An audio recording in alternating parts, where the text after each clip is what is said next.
સુરતની Shiv રેસિડેન્સીની protection wall ધરાશાયી થવાનો મામલો.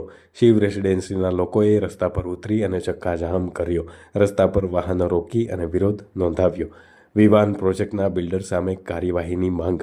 4 ટાવરમાં રહેતા લોકોને મકાન ખાલી કરવામાં આવતા રોષ વ્યાપ્યો. તાત્કાલિક તેઓના મકાન પરત કરવાની માંગ કરાઈ છે. નિર્માણાધીન પ્રોજેક્ટના કારણે શિવ રેસિડેન્સીની પ્રોટેક્શન વોલ ધરાશાયી થઈ અને તૂટી હતી.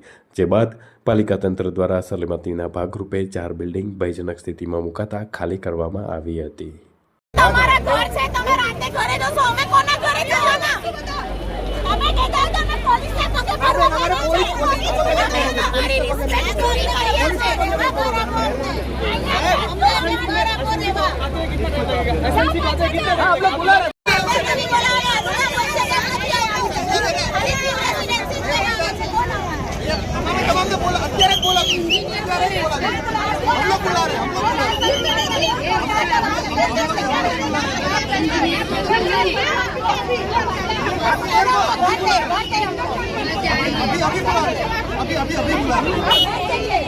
अभी